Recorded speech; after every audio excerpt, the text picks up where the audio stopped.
llamar segundo, los componentes que le llamamos C2, y la demanda del primer año que le llamamos X. Estos tres elementos los sustituimos en esta ecuación y vamos a obtener un modelo de utilidad. ¿Bien? O, perdón, un resultado para una utilidad. Utilizando este modelo de utilidad vamos a obtener esta utilidad simulada. ¿Bien? Porque estos tres valores los tenemos que simular de alguna manera. ¿Sí? Para obtener su utilidad y luego voy a preguntar, ¿es suficiente con este ensayo o tengo que hacer más? ¿No puede que hacer más? Pues entonces me regreso acá, genero otras tres entradas de probabilísticas y vuelvo a sustituir en el modelo de utilidad. Yo tengo otra utilidad. ¿Suficiente? Que no. Me regreso otra vez. Y cuantas veces se dan la vuelta ahí hasta que diga ya es suficiente, ya tengo 500 utilidades potenciales, digamos, o resultados de utilidad puede ser negativa, ¿no? Y que resulte en pérdida del proyecto y ya con esos 500 voy a analizar. ¿Bien? Correcto.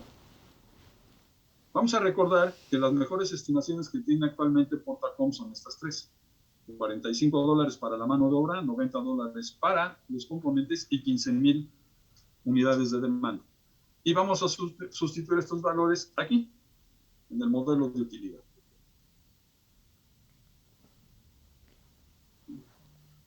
Aquí está, lo voy a poner.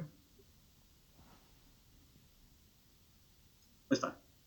Entonces, 249 menos 45 son la mano de obra, menos 90 que son los componentes. El resultado lo multiplicamos por 15,000 y le restamos $1,000,000. Bien. Se espera que haya una utilidad de $710,000. Si se presentaran estos valores, que son las mejores estimaciones que tiene la empresa. Este escenario se llama escenario o caso base, el que se obtiene con las mejores estimaciones. ¿Sí? Pero dijimos hace un momento que si estamos dando como mejor estimación 45, perdón, entonces pueden haber valores más bajos o pueden haber valores más altos de 45. Es decir, se puede generar, además del caso base, un mejor y un peor escenario. ¿Sí?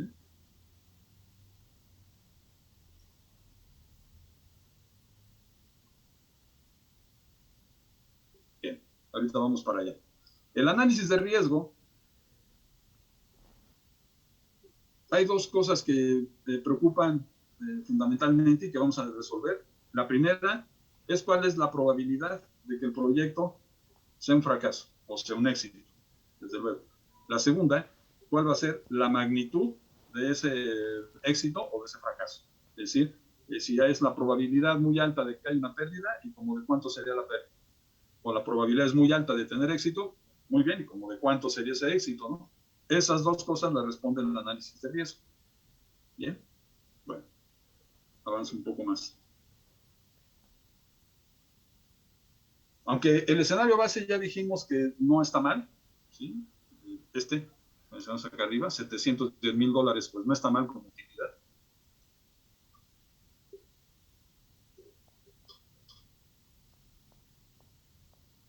Bien, bueno, decíamos, lo que generalmente ocurre es que se presentan estas mejores estimaciones dentro de un cierto rango.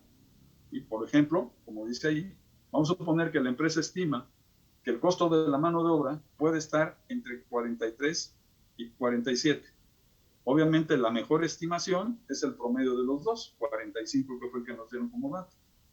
El costo de los componentes puede estar entre 80 y 100. ¿Sí? Por eso nos dieron aquí el costo de componentes de 90.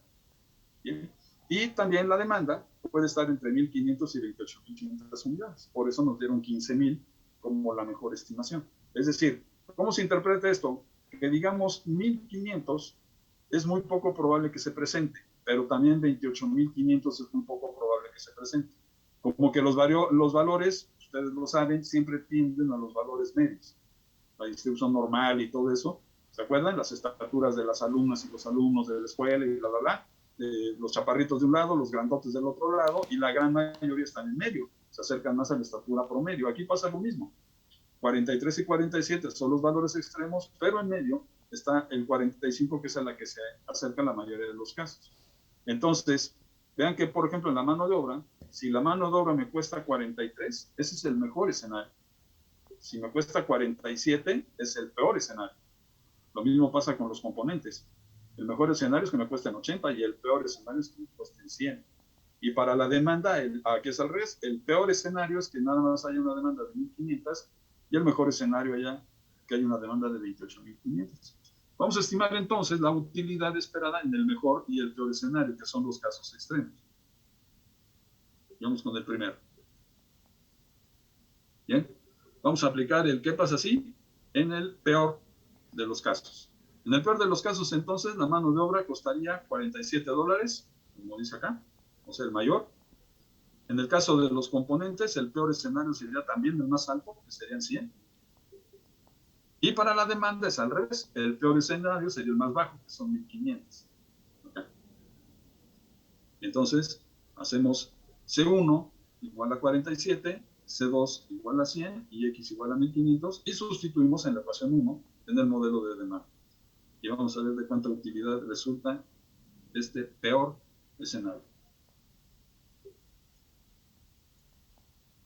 Pues resulta en una pérdida de $847,000, casi $850,000 de pérdida. En el peor escenario, si se dan las peores condiciones. Pero así como hay un peor escenario, podemos estimar también el mejor escenario. Bien, vamos a continuación al mejor escenario. El mejor escenario se va a presentar si la mano de obra cuesta 43, o sea, el valor más bajo, los componentes cuestan 80, también es el más bajo, y la demanda es de 28.500, es decir, la más alta. Esto es el mejor escenario, y si sustituimos en la ecuación 1,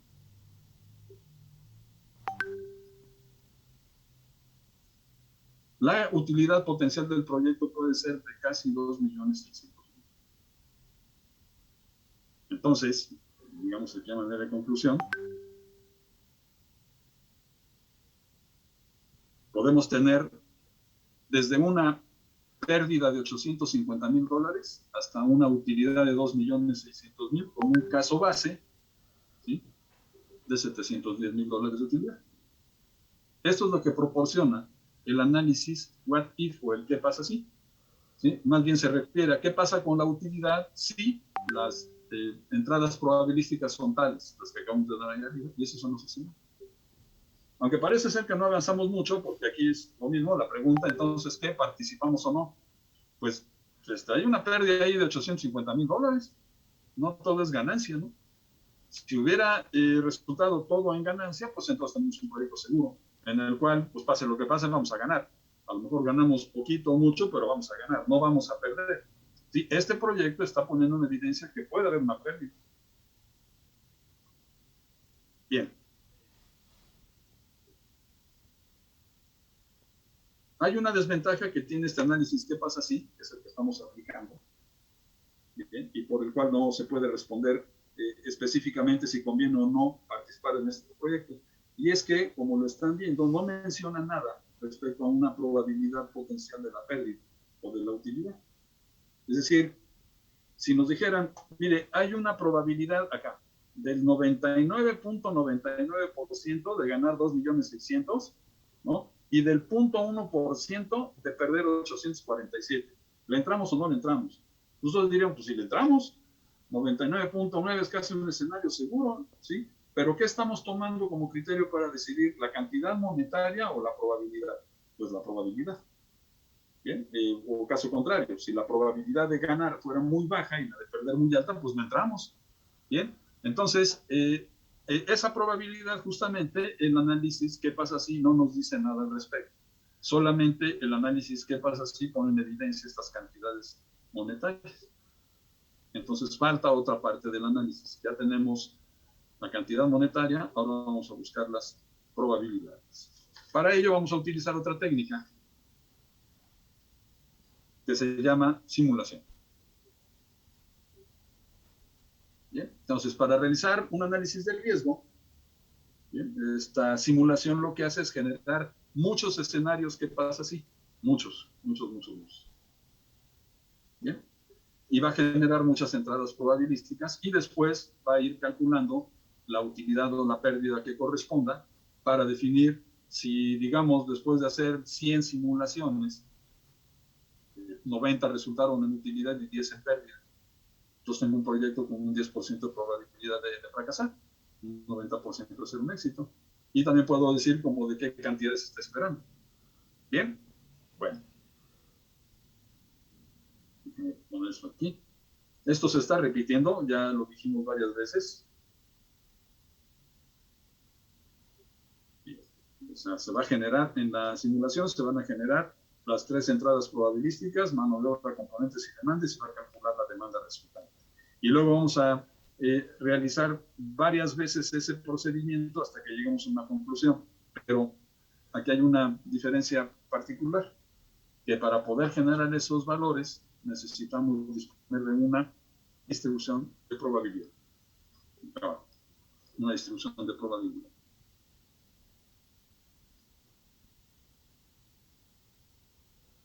Bien, en este ejemplo vamos a suponer que se investigaron los 3 variables probabilísticas y se encontraron las siguientes distribuciones de probabilidad.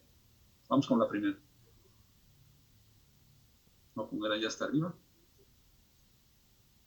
El costo de la mano de obra directa, bien, ya dijimos que la empresa estima que va a estar entre 43 y 47 dólares por unidad y además investigaron que se ajusta a una distribución de probabilidad discreta. ¿Cuál es la distribución de probabilidad discreta? Esa que están viendo en la tabla, en la cual aquí, solamente para trabajar con 3 distribuciones diferentes, suponemos que no se aceptan decimales. Es decir, que el costo de la mano de obra puede ser 43 o 44, 45, 46, 47, pero no valores intermedios. Así podemos establecer una distribución de probabilidad discreta. La probabilidad de que la mano de obra cueste 43 dólares es de 10%, que cueste 44 es de 20%, que cueste 45 es de 40%, que cueste 46 del 20% y 47 del 10%. Aquí en esta tabla se está poniendo en evidencia que obviamente el valor más probable es 45. Tiene 40% de probabilidad de ocurrir. Y además, si obtengo muchos valores de la mano de obra y obtengo un promedio, pues van a acercarse a 45. Es decir, quiero mencionar que los promedios ya los conocemos, no estamos buscando los promedios, esos ya lo sabemos. 45, 90 y 15,000 son los promedios, no tengo por qué buscarlos. Si quiero una representación gráfica de esa distribución, está aquí, es esto. ¿Por qué se llama entonces distribución discreta? Porque vean que aceptamos el valor de 43 y el valor de 44, pero en medio del 43 y del 44 no aceptamos nada. Esta distribución discreta siempre tiene esta representación en forma de puntos. Cuando cambiamos de distribución discreta a continua, entonces estos puntos los tenemos que unir con una línea y tenemos una distribución continua, no discreta. Esa vamos a hablar a continuación con el costo de los componentes. Aquí, por lo pronto, para la mano de obra, son estos 5 valores que están aquí y esta es su representación gráfica de eventos discretos. Por lo tanto, esto ya lo mencioné. 10% de que el costo de probabilidad de que el costo de la mano de obra sea de 43, 20% que sea de 44, como lo dice acá. Bien, obviamente, 40% es la mano de obra de 45, que es el valor más probable, eso ya lo habíamos dicho también. Por eso es el promedio, ¿no? Bien, ya tenemos. Ahora vamos con el costo de los componentes. Y este costo de los componentes vamos a suponer que depende de otras cosas. Depende más de variables económicas a nivel internacional, porque pues, los componentes hay que importarlos de China o de Japón o de otro lado. Y entonces ahí depende del proveedor que localice, depende de los tipos de cambio que estén vigentes. Es decir, el costo de los componentes es mucho más variable. Y ya sabemos, en la mejor estimación, que va a variar entre 80 y 100. Eso ya nos lo habían dicho. Bien. Pero la empresa encontró que el comportamiento de estos costos se ajustan a una distribución de probabilidad uniforme. Ahora no es la discreta, es la uniforme. Ahí pueden observar en la parte inferior cómo se representaría gráficamente una distribución de probabilidad uniforme. Aquí, todos los valores con 2 decimales, entre 80 y 100, así se lee, tienen la misma probabilidad de ocurrir. Eso es lo que está indicando acá. Es decir, como estamos aceptando los decimales, quiere decir que 80.01, 80.02, 80.03, 80.04, etcétera, hasta el 100, todos esos valores o costos de los componentes tienen la misma probabilidad de ocurrir. Bien, entonces tenemos que utilizar ahora esta distribución, que véanla y observen la anterior. ¿sí? Se parecen muy poco. ¿Sí? Están simulando eventos diferentes, ¿sí? A eso se refiere. Bueno, vamos a ver después cómo manejamos esta. Ya quedamos que entonces los costos de los componentes con una distribución uniforme como esta. Y finalmente, viene la demanda.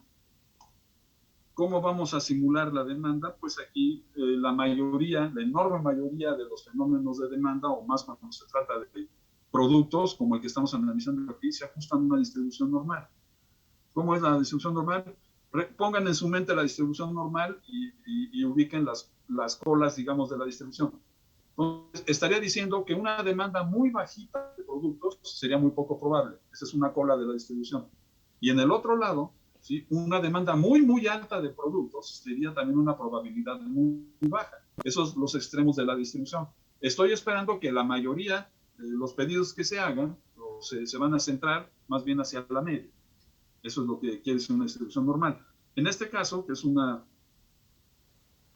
demanda de productos normales, pues ahí está la distribución normal como la conocemos. Y como cualquier distribución normal, tenemos que conocer la media. Esa ya nos dijeron que es de 15,000, ya lo sabíamos, el más probable. Y el estudio estadístico muestra que la desviación estándar es de 4,500 unidades. Acá, eso alguien ya lo obtuvo también, y son las características de una distribución normal, que se puede obtener, además, después de hacer muchas observaciones, se entra a un proceso estadístico, probabilístico, y se determina la media, la desviación estándar y la moda y todo lo demás que nos enseñaron en un momento. Bien. Entonces, el valor medio de la distribución está aquí, media en 15,000, y la desviación estándar es de 4,500 unidades.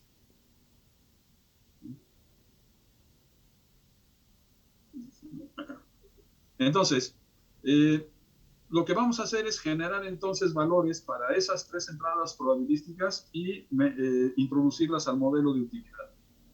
Y luego vamos a generar otro conjunto de valores de entradas probabilísticas y lo ponemos otra vez en el modelo de utilidad. Y entonces ya tengo dos utilidades. Pero recuerden que estas entradas probabilísticas se están generando de acuerdo a esas tres distribuciones de probabilidad. Por eso son confiables. O sea, no las estamos suponiendo ni las estamos adivinando. Vienen de un análisis estadístico. Bien. Y finalmente, cuando ya tenga suficientes ensayos de esa utilidad, voy entonces a determinar, vamos, si el proyecto en este caso es viable, si ya tengo suficientes ensayos para tomar decisiones o no. Bien, la simulación entonces es un proceso de generar entradas probabilísticas y calcular el valor de salida, es decir, generar los valores de la mano de obra de los componentes y de la demanda y generar entonces resultados para la utilidad. Uno y otro y otro y otro y luego compararlos todos. La secuencia lógica matemática de este modelo está ahí en forma de diagrama de flujo. En la parte superior, aquí, hablamos de los parámetros del modelo. Estos se quedan arriba y ya dijimos que no cambian. El precio de venta, costo de administración, costo de producción. Bien. Después lo que vamos a hacer, utilizando la simulación, es generar un valor para el costo de la mano de obra, C1. Luego vamos a utilizar simulación para generar, con una distribución discreta. Luego, utilizando una distribución uniforme, vamos a generar un valor para el costo de los componentes, que es C2. Y luego, con una distribución normal, vamos a generar un valor para X, que es la demanda. Y una vez que tenemos los tres parámetros y las tres entradas probabilísticas, vamos a sustituirlas en el modelo de utilidad. Bien, y obtengo una cierta utilidad. Me pregunto, ¿se requieren más ensayos? Pues que sí. Pues entonces hacemos el siguiente ensayo, los parámetros ya no cambian y nada más vuelvo a cambiar C1, C2 y X y calculo otra utilidad. ¿Más ensayos? Pues que sí. Ya me voy dando de vueltas hasta que en algún momento digo, no, ya tenemos muchos ensayos, ya no se requiere más y ahí termina el modelo. Ese es el modelo de simulación. Bien. Y todo lo que viene a continuación, pues es lo que les estoy diciendo, digamos que no especificando, en sus apuntes lo van a tener. Bien. Entonces, bueno, ya quedó claro. A continuación lo que tenemos que ver es cómo se generan precisamente estos valores de la mano de obra, de los componentes y de la demanda, utilizando las distribuciones de probabilidad que se mencionaron aquí.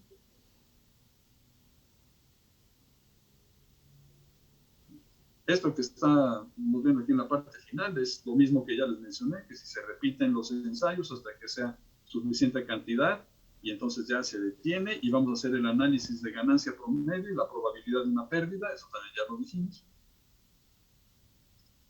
Muy bien. Y entonces vamos a ver ahora cómo se van a generar los valores. Digamos que esto que hasta ahorita en este ejemplo es toda la parte teórica. Ya tenemos entendido la parte teórica de las tres distribuciones, pero ahora vamos a ver cómo vamos a aplicar. La forma de hacerlo va a ser con números aleatorios, desde luego. Bien, voy a dejar de compartirles esto. Y vamos al siguiente documento.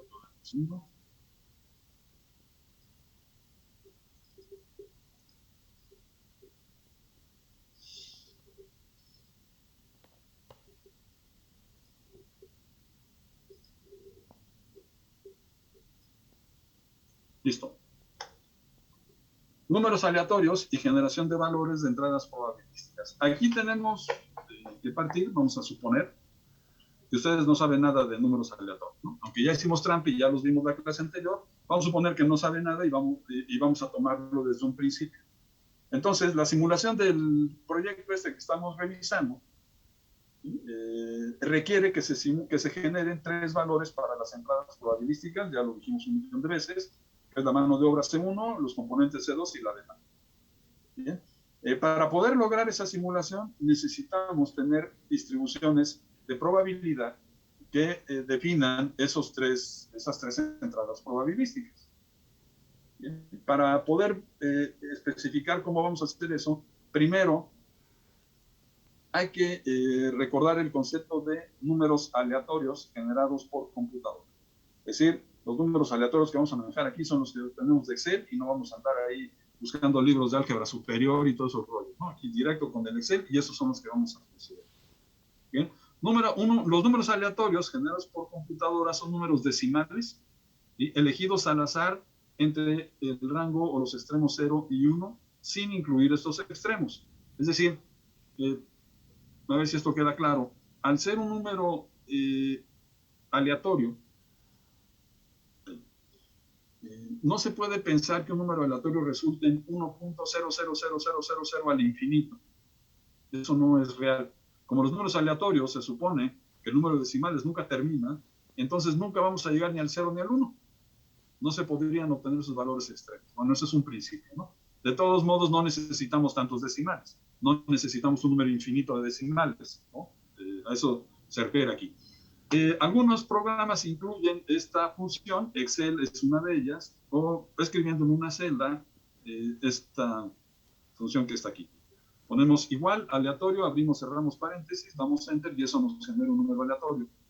Aquí vamos a tomar, ojalá quede claro para que no le trabajen tanto, con que los números aleatorios que generen tengan 5 decimales está bien.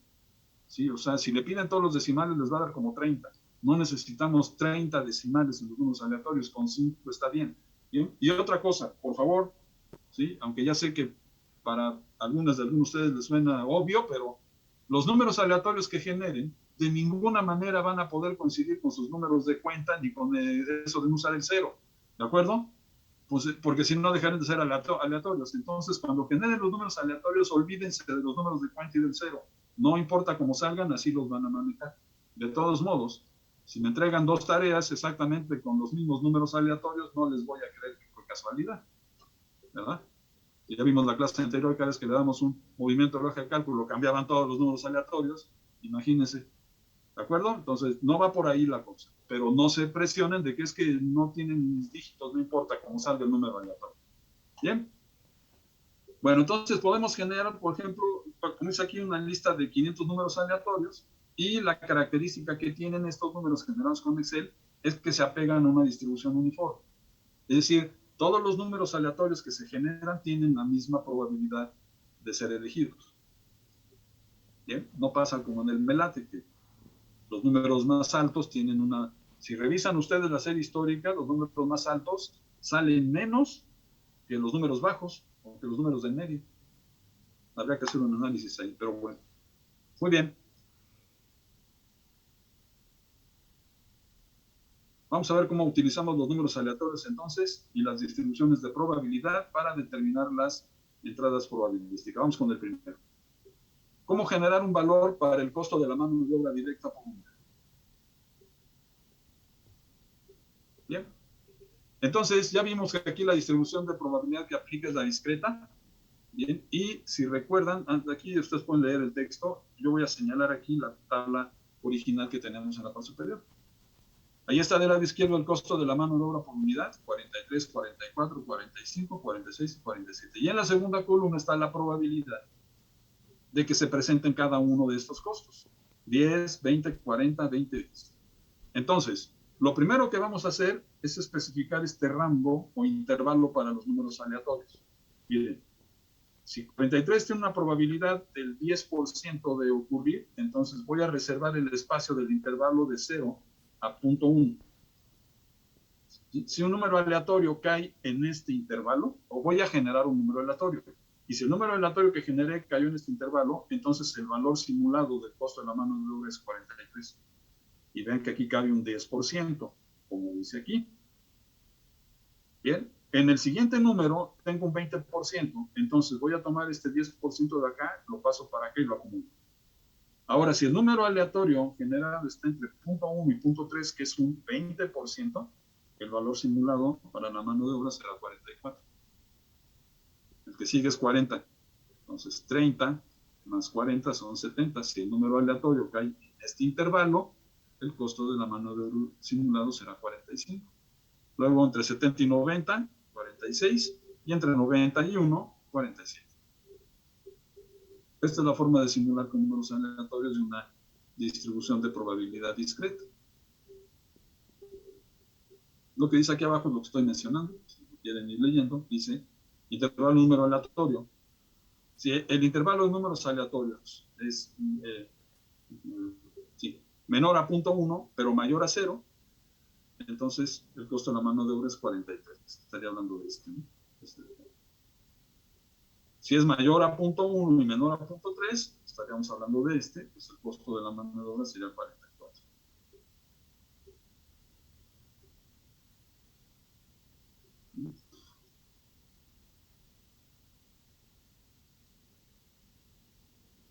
Okay. Por ejemplo, vamos acá a la parte inferior. Vamos a suponer que generamos el número aleatorio .9109. ¿Sí? Voy a la tabla, acá los intervalos, ¿y dónde cayó el .9109? Aquí, entre 0.9 y 1, ¿no? Entonces el valor simulado de la costo de la mano de obra son 47. Ahí está, 47, que cayó en ese intervalo. Vamos a suponer que el número aleatorio generado fue .2841. Vamos acá a los intervalos, .2841 está aquí, entre 0.1 y 0.3, entonces voy a suponer que el costo de la mano de obra fue de 44. Dice aquí, 44, por caer en ese intervalo. Bien, o puedo hacer una tabla, aquí por ejemplo esta, a ver, déjenme un segundo.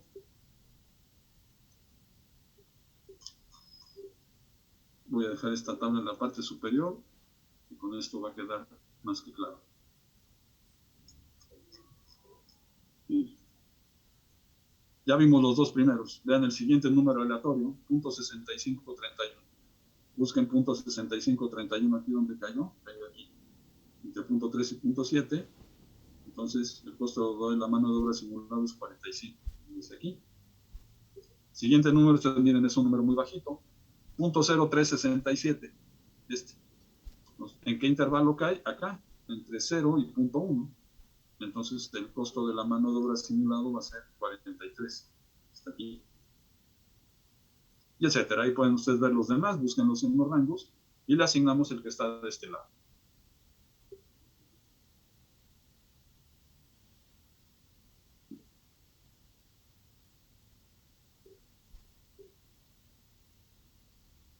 Bien. Voy a quitar esto.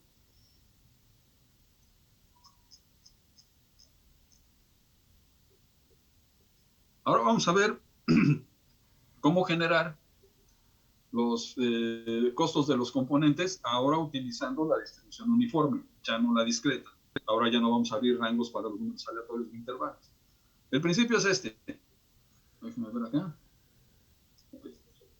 Aquí. La distribución uniforme se utiliza de esta manera. Para estimar el costo de los componentes a un cierto valor A, le voy a sumar la diferencia de un valor B con ese valor A multiplicado por R. Eso es la ecuación 2. Ahora, ¿quién es R? R es el número aleatorio entre 0 y 1. ¿Quién es A? El valor más pequeño del costo de los componentes. ¿Quién es B? El valor más alto del costo de los componentes. ¿Cuáles eran los valores más altos y más bajos? Pues nos los dijeron, ¿no? Era 80 y 100. Nos dijeron que el costo de los componentes están entre 80 y 100. Entonces, A, que es el más pequeño, es 80. B, que es el más alto, es 100. Y R es un número aleatorio que voy a generar. ¿Sí? Entonces, aquí en la ecuación 2, bueno, aquí está otra vez la gráfica, 80 y 100, 90 está a la mitad, que es el más probable. Entonces vamos a sustituir este 80 y 100 en la ecuación de allá arriba y nos queda esto, la ecuación 3. Vean, costo de componentes igual a 80 más R por 100 menos 80, o sea que el costo de los componentes lo puedo determinar haciendo esta suma, 80 más 20 por el número aleatorio. Vamos a suponer que el número aleatorio pudiera tener los extremos. Miren, si R vale 0, ¿cuál sería el costo de los componentes? Pues 80, que es el límite inferior. Si R vale 1, que es el otro extremo, ¿cuánto sería el costo de los componentes? Pues 20 más 80, 100, que es el otro extremo. Es decir, que esta expresión en la distribución uniforme garantiza que todos los números aleatorios que resulten me van a dar valores de los componentes en este intervalo, entre 80 y 100. No hay manera que me dé menos de 80 ni más de 100. Bien. Aquí está la explicación. R es el número aleatorio. Si R vale 0, entonces estaríamos en el límite inferior. Si R vale 1, estaríamos en el límite superior. Por ejemplo, vamos a poner que el número aleatorio que salió fue 0.2680. Entonces sustituimos aquí, costo de componentes igual a 80 más 20 por 0.2680, como está acá arriba. Y entonces pido 2 decimales solamente y el costo de los componentes simulados sería de 85.36 por unidad. Bueno, suponga que el número aleatorio es 0.5842, pues lo mismo, lo sustituyo aquí y con 2 decimales me estaría dando un costo simulado de 91.68 por unidad. Bien. Si esto lo llevamos a una tabla de 10 valores como esta, pues de este lado está el número aleatorio y lo voy sustituyendo aquí. El número aleatorio por 20 más 80, número aleatorio por 20 más 80, y me va dando todos estos valores simulados para los componentes. En este caso son 10 ensayos. Observen algo importante. Aquí arriba, voy a regresar, ya teníamos 10 valores simulados para la mano de obra. En el ensayo 1, por ejemplo, teníamos 47 para la mano de obra. En el ensayo 10 teníamos 46 para la mano de obra. Ahora acá tenemos en esta tabla 10 valores simulados también, pero para los componentes. En el ensayo 1 el costo de los componentes será 85.36 y en el ensayo 10 será 95.74. Vean que están respondiendo a distribuciones de probabilidad y entonces estos resultados son totalmente aleatorios, pero sujetos a una distribución de probabilidad. O sea, no están sacados nada más así porque sí. Bien, nos falta el tercero, que es la demanda.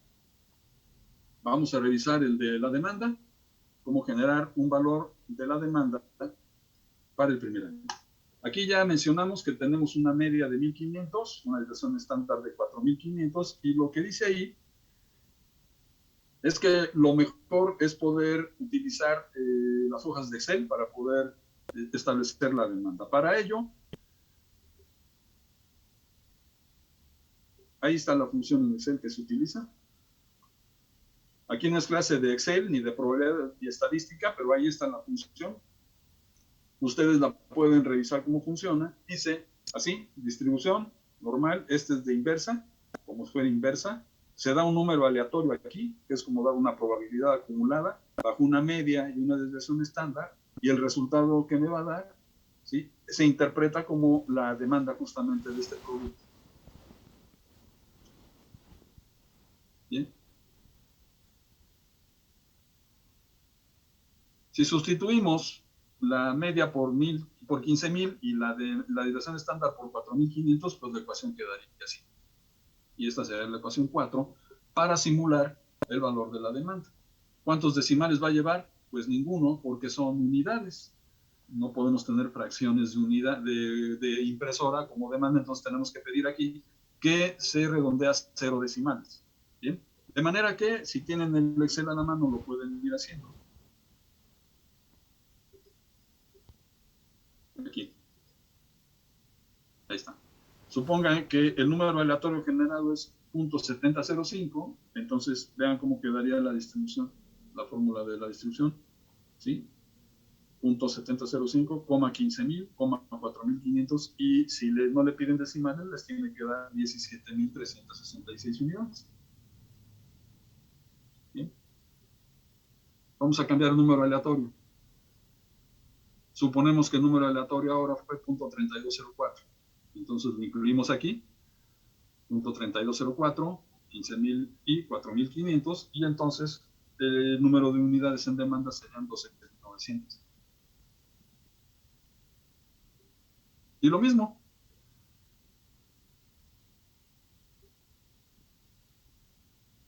Déjenme ir a la tabla. Ahí está. Vamos a generar 10 valores para la demanda. Aquí están los 10 números aleatorios, y si los sustituimos aquí, pues nos da como resultado estos valores de demanda. Donde hay que notar que cuando el número aleatorio es pequeño, ¿ven? 0.0216, nos dan valores por abajo de la media. Cuando los números aleatorios son grandes, como esto, nos dan, o bueno, 0.5 y 0.5, ¿no? Más bien, si estamos por abajo del 0.5, nos da valores pequeños, por arriba del 0.5 nos da valores grandes. Es una forma de revisar el comportamiento de la distribución. Pero ahora ya tengo entonces 10 valores para la demanda. Entonces ya tengo 10 valores para la mano de obra, 10 para los componentes y 10 para la demanda. Aquí aprovecho para hacer un comercial, este.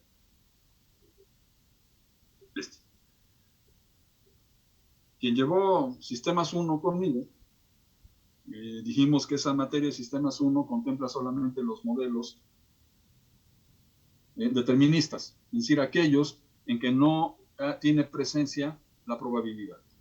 ¿Sí? Y en Sistemas 2 ahorita lo que estamos viendo son modelos estocásticos, aquí es todo lo contrario. Cuando vimos Sistemas 1, yo les dije que solamente en el tema 4, que era control de proyectos, íbamos a ver un solo aspecto de probabilidad. ¿Sí? Y entonces, para quien no llevó conmigo, les pongo este ejemplo porque control de proyectos sí debieron haber llevado. Dice esto: determina la probabilidad de terminar un proyecto en 47 semanas, dado que la duración de la ruta crítica es de 44 semanas y el proyecto tiene una varianza de 9 semanas, o bien desviación estándar de 3 semanas.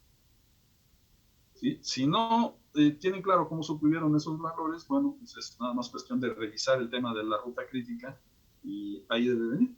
Aquí me están pidiendo que yo entregue una obra en 47 semanas, ¿sí? Antes de 47 semanas, perdón, termina el proyecto antes de 47 semanas, véanlo aquí en la gráfica, como en esta distribución sería antes de 47 semanas.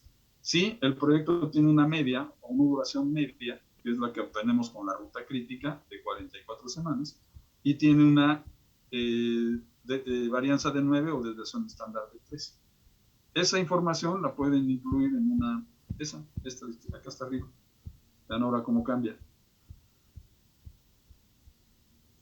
Este último 1, ahí lo tienen que revisar en la función de Excel que es incluido, ¿no? Pero vean cómo se incluyen esos valores y pueden obtener entonces la probabilidad de terminar un proyecto a tiempo o antes de una fecha, manejando esto. Así de simple. Bien. Bueno, para finalizar, acá, entonces vamos a revisar esta tabla. Dijimos que realizamos 10 ensayos. De estos 10 ensayos obtuvimos 10 costos de mano de obra simulados, obtuvimos 10 costos de componentes simulados y obtuvimos 10 valores para la demanda. Y si lo sustituimos en el modelo de utilidad, entonces vamos a obtener los valores que están en la última columna y observan las utilidades.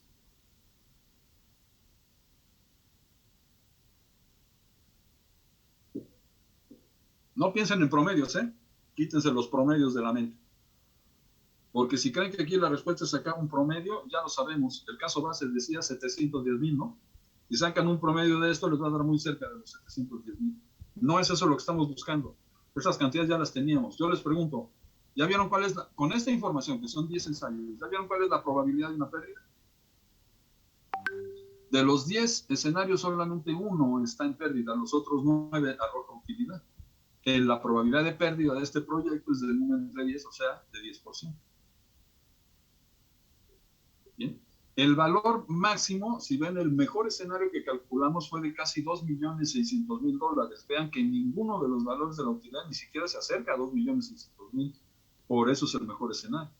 Pero también el peor escenario, que era una pérdida de $850.000, vean que tampoco está ahí presente. El más cercano es esa pérdida de $350.000. Bien. Aquí solamente vamos a tomar en cuenta una cosa.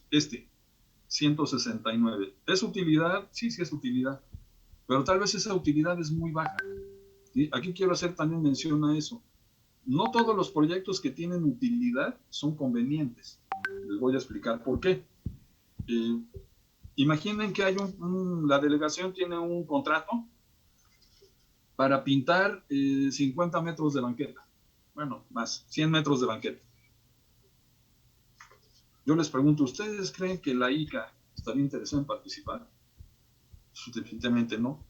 Porque más dirían, bueno, y la utilidad que se espera de pintar esos 50 metros de banqueta es de $5,000. ¿Ustedes creen que la ICA va a mover toda su infraestructura para pintar la banqueta y ganarse $5,000? Pues es ridículo. ¿Sí? Simplemente la ICA diría, ¿sabe qué? Es tan bajo el nivel de utilidad, o sea, reconozco que hay una utilidad, son $5,000, ¿no? Pero es tan bajo que no me interesa, para mí sería una pérdida. Bien, sin embargo, a lo mejor tenemos una ingeniera o un ingeniero que va empezando con su empresa y le ofrecen este contrato y dice, pero yo le pinto, aunque sea yo mismo, pero esos 5,000 no se me van porque a mí sí me hacen mucha falta. Entonces, aunque sea la misma cantidad de dinero, 5,000, para alguien puede ser muy atractivo y para alguien puede ser, otra persona puede ser totalmente despreciable. Entonces, aquí habría que evaluar si esta ganancia de 169,000 está atractiva para esta empresa, porque igual y dice, mira, meter $1,000,000 entre la parte de administración y la de producción y ponernos a trabajar y para ganar $169,000, la verdad es que mejor cambiamos de proyecto, a ver si encontramos algo que nos deje más. Está dejando muy poquito.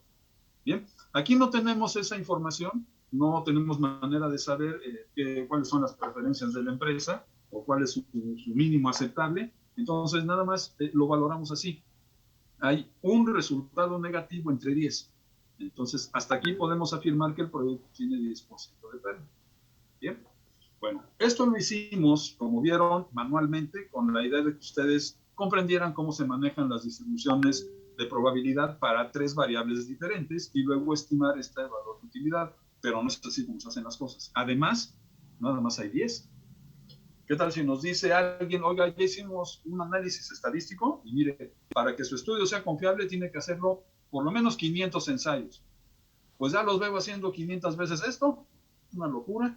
¿Sí? El siguiente paso lo vamos a hacer desde luego el lunes y alguien me tendrá que ayudar, vaya pensando quién me ayude el lunes.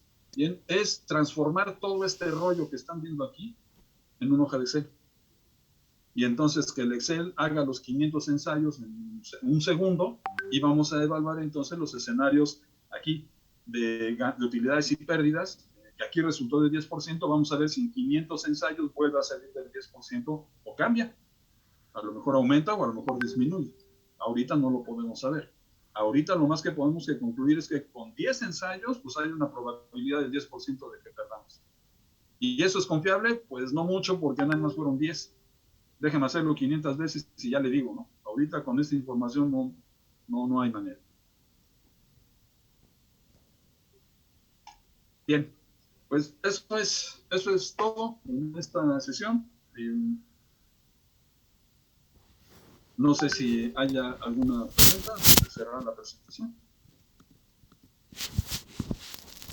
Lo que ustedes van a utilizar más en su trabajo es, en el último que van a elaborar, se parece mucho a la distribución discreta. Van a tener que abrir muchos intervalos, voy a revisar estos, para los números aleatorios. Entonces nada más tomen en cuenta en esto, ¿no? Tenemos esta probabilidad y hay que irla acumulando para que establezcan sus intervalos y luego generar los números aleatorios para ver qué valor corresponde. esta es la que más van a utilizar. Si ya la comprendieron, pues no van a tener mucho problema. Bien, entonces les dejo de compartir esto.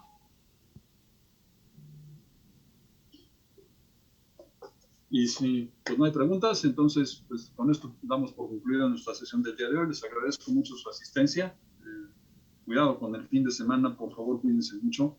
Y bueno, pues que descansen. Nos vemos el lunes. Que tengan un buen fin de semana. Hasta luego. Buena tarde. Hasta luego, profesor. Buenas tardes, profe. Hasta luego, profe. Hasta luego, Cuídense profesor, mucho. igualmente.